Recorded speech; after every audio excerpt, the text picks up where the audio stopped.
di halaman 3.44. Ada juga misalnya standar tarif upah tenaga kerja langsung. Jika tarif upahnya semakin tinggi, maka anggarannya juga harus dibuat tinggi. Seperti itu.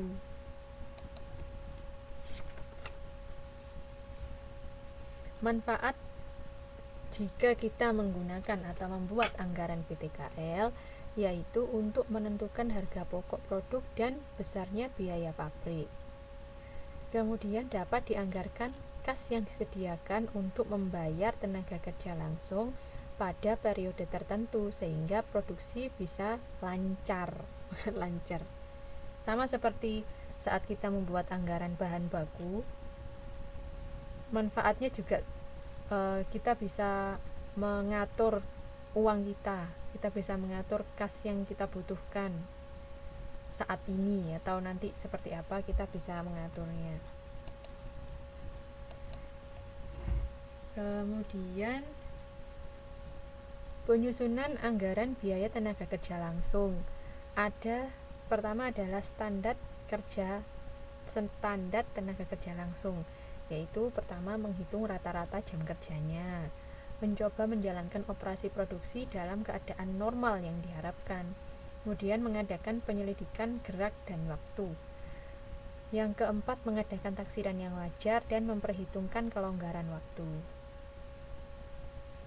Kemudian ada standar tarif upah dibuat berdasarkan perjanjian dengan organisasi atau data upah masa lalu atau dengan memperhitungkan tarif upah dalam operasi yang normal.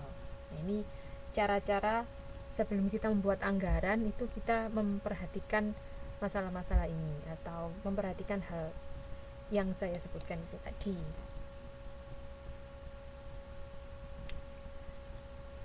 Sekarang anggaran jam tenaga kerja langsung yang terpakai. Teman-teman bisa lihat halaman 3.47. Di situ seperti contoh sebelumnya mengenai kecap sedang, manis dan asin, di setiap triwulannya membutuhkan berapa botol gitu kan ya. Kemudian jam tenaga kerja yang diperlukan untuk membuat 1 botol kecap adalah 0,1 jam. Lalu berapakah jam tenaga kerja langsung yang terpakai?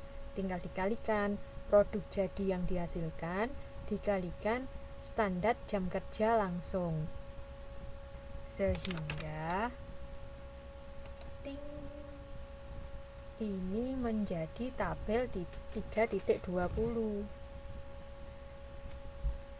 Contohnya kecap sedang, tadi kan butuhnya 22 botol.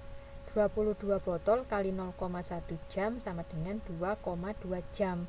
Jadi untuk memproduksi kecap sedang di triwulan 1 adalah 2,2 jam. Triwulan 2 2,3, triwulan 3 2,4 dan triwulan 4 2,6. Dihitung semuanya sehingga menjadi seperti di tabel 3.20. Ini jumlah botol dikalikan dengan standarnya, yaitu standar jamnya yaitu 0,1 jam. Sekarang anggaran BTKL, yaitu biaya tenaga kerja langsung. Tadi kan masih dihitung jamnya, sekarang biayanya, rupiahnya, yaitu jam tenaga kerja yang dipakai dikalikan standar tarif upahnya. Oke, jika ini BTKL itu biaya tenaga kerja langsung dikalikan JTKLT jam tenaga kerja langsung terpakai dikalikan STU TKL yaitu standar tarif upah. Jika standar tarif upahnya 500, maka ini untuk kecap sedang 1100, yaitu dari 2,2 jam yaitu JTKLT dikalikan 500 STU TKL sama dengan 1100. Nah, ini dihitung semua sampai selesai semuanya, semua jamnya tadi kan sudah diketahui. Jumlah jamnya dikalikan Rp500. Nah, ini jadilah tabel 3.21, yaitu anggaran biaya tenaga kerja langsung. Kalau sebelumnya tadi hanya anggaran jam tenaga kerja yang terpakai, kalau ini anggaran biaya. Kalau tadi ngomongin jam, kalau sekarang ngomongin biaya, sudah dalam rupiah. Oke, maka total untuk memproduksi dalam setahun adalah Rp9.350 untuk biaya tenaga kerjanya. Tuh. Oke. Kalau ini mungkin lebih mudah dimengerti ya. Saya lanjutkan. Nah, itu tadi mengenai biaya tenaga kerja langsung. Sekarang pengertian anggaran biaya overhead pabrik atau BOP. BOP adalah biaya pabrik selain biaya bahan baku dan biaya tenaga kerja langsung. BOP variabel yaitu biaya overhead pabrik yang dipengaruhi oleh besar kecilnya volume produksi. Kalau BOP tetap, biaya overhead pabrik yang besar kecilnya tidak dipengaruhi oleh besar kecilnya volume produksi. Saya rasa teman-teman sudah paham mengenai ini. Tujuannya yaitu untuk menentukan jumlah biaya pabrik dan untuk menentukan harga pokok produk. Selain itu, untuk menyiapkan pembayaran biaya overhead pabrik tunai agar produksi bisa lancar. Biaya yang ada di dalam biaya overhead pabrik yaitu misalnya biaya bahan pembantu, biaya pernik pabrik, tenaga kerja tidak langsung, pemeliharaan pabrik, depresiasi pabrik, overhead pabrik lainnya, dan lain-lain. Dan ini adalah faktor-faktor yang mempengaruhi anggaran overhead pabrik.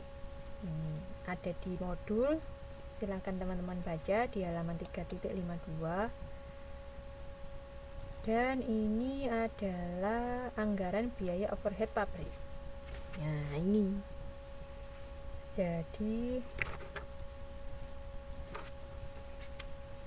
ini bahan baku, bahan pembantu, ada pernik pabrik, ini kan termasuk BOP variabel. Tapi kalau depresiasi pabrik dia masuk BOP tetap. Oke. Kalau BOP variabel di sini tertera 4.000 dan 1.000. Kemudian dari mana? Dari dia ada bahan pembantu sebesar 200 jam dan per unitnya ada 20, maka sebentar. Oh, tidak, ini tidak ada hubungannya.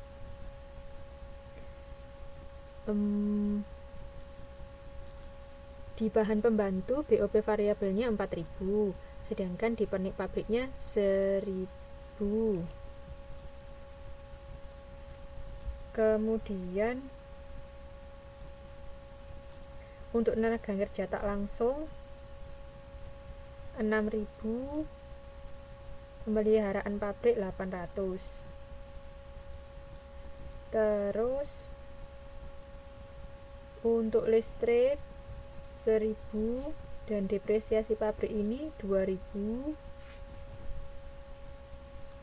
Terus asuransi dan lainnya. Jadi ini adalah biaya-biaya yang termasuk dalam biaya overhead di sini.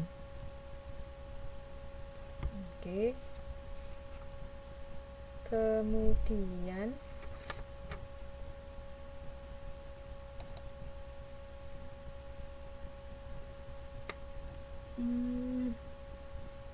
di sini ada BOP variabel per botol. yaitu